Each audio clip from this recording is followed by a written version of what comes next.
Welcome back from the break. Thank you so much for staying on the show with us. Today we're talking to Dr. Mansoor Ali Khan and we're talking about osteoporosis.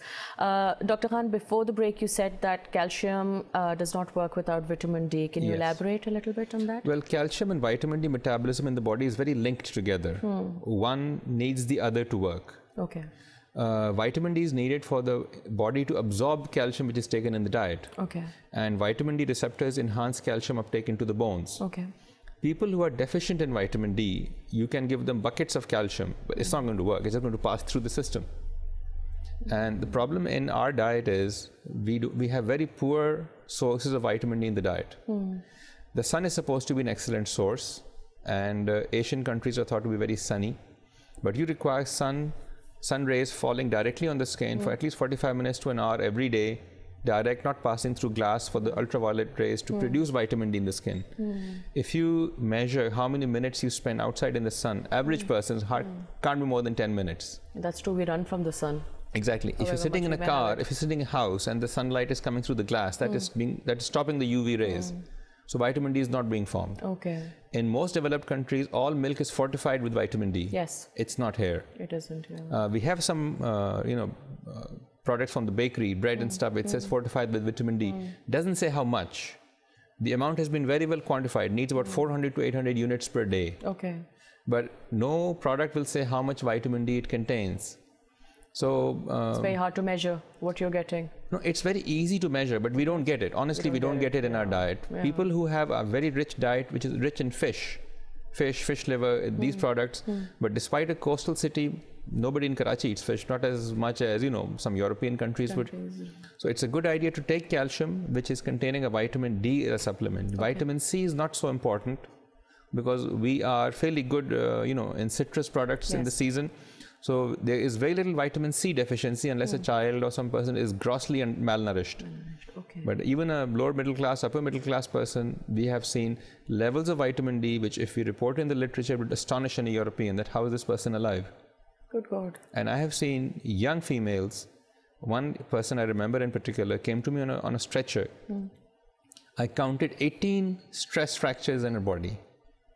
And these were just due to vitamin D deficiency. Her parents would not let her out into the sun. Ke kali ho jayegi, shadi kaun karega? God. And she had not been exposed to sunlight for 5 years.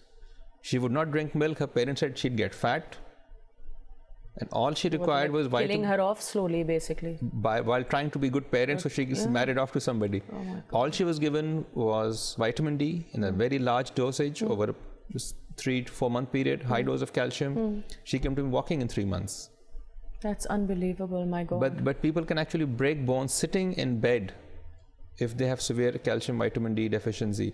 This is different from osteoporosis. This is osteomalacia. Okay. This happens at a younger age. Okay. You can have both of them combined as well. Even more disastrous. Even more disastrous, yes. You gave me a very good analogy before we start shooting that osteoporosis, like brittle bones, is like you were saying, trying to nail custard on a wall. Someone said like trying to nail a custard pudding to a wall. That custard pudding is soft. Yes. If you fix it to a wall with the nail will stay in the wall, but the custard pudding will drop off. And sometimes at surgery, we find the bone is so soft, you can actually break it off with your fingers. So that bone is very difficult to heal. Its healing potential is poor. If I put a plate or a rod or IM nail on it or inside it or external fixation on the outside, everything will cut out of that soft bone. So idea is not to let the bones deteriorate to the extent that no matter who the orthopedic surgeon is, which country that orthopedic surgeon is in, they can't put like Humpty Dumpty, couldn't be put back together again. Maybe he had osteomalacia, osteoporosis, some individual with that kind of a problem. Another important question is, I understand everyone needs to drink their milk, needs to have their calcium and vitamin D supplements. If you're, even lactose intolerant, that's a huge problem with some people as well. They can't take any dairy products. They can still take calcium tablets. They can take calcium supplements, exactly. How do you know, though, that you have a calcium deficiency or you have a vitamin D deficiency? What are the signs? Earlier on in life, I'm not talking about when you've already hit 65 and we unfortunately have to come to you. Majority people who are in trouble will have borderline deficiencies. Okay. And a lot of them will not show any major signs unless they run into a problem, like they break something. Okay. What we commonly see is someone breaks a bone with a level of injury which should not have produced this kind of a fracture. Okay. In every case, we cannot investigate because these tests are quite expensive. Simple X-ray, or what people are fond of doing, is to have a blood level of calcium. Yes. A blood level of calcium is never a reflection of bone calcium level. What about vitamin D? Well, vitamin D level is checked in the bloodstream. It is. It can be checked in the serum, obviously, but it has to be accurate, has to be checked with a second chemical called parathyroid hormone, PTH. Okay. They both work like two parts of a scale. One goes up, one goes down. Okay. If you have a vitamin D level which is near normal, but a Which PTH, is 20, isn't it? that's the level below which you are not supposed to go. Okay. But if that's at 20 and the parathyroid hormone level is normal, that patient is not in trouble. Okay. But we've seen at 20 and the parathyroid hormone level is like 4 times normal. So that patient requires aggressive therapy before, and they'll start breaking bones. But these tests are available only in 1 or 2 laboratories. They are quite difficult to check because they require the patient to be early morning, fasting, sample has to be drawn and processed immediately, otherwise it starts to deteriorate. So it's not routinely available at most, even large hospitals in the country. Okay. Only 1 or 2. Okay. So the best advice is at a young age, good calcium intake, attention to vitamin D, avoiding things which can deplete the bone of calcium, and exercise. Okay. So that is the way to go. This is true for everybody. And there are no exceptions, male or female, both can get it. Who is more prone to it amongst men or women?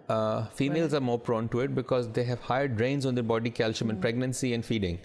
Plus estrogen deficiency, menopause usually comes earlier. In this part of the world, my gynecologist colleagues tell me it's about 10 years earlier compared to a Western female.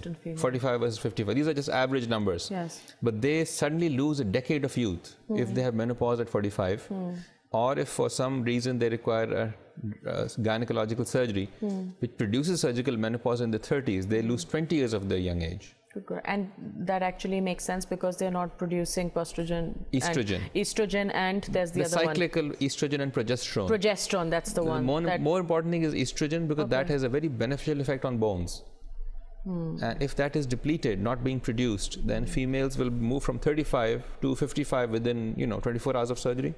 The change starts immediately. God, that's quite frightening, isn't it? It is. But people don't realize it. Wow. On that note, we do have to say goodbye, but I did want to ask you, there is no cure for osteoporosis. True, there is no cure, but there is control. Control. I tell my patients it's just like becoming a diabetic or a hypertensive. If you look after it, it'll look after you. Okay. If you're careless, diabetics, they die of their disease. If a hypertensive is careless, they will die as a complication of the disease. Yeah. Same thing with osteoporosis. It can kill. It can kill. So that's a good point to end this on. Thank you so much for your time, Dr. Khan. Pleasure. Thank you. With that, please don't go too far. When we come back from the break, we will be talking to a gynecologist about postmenopausal osteoporosis and the effects it has. So don't go too far.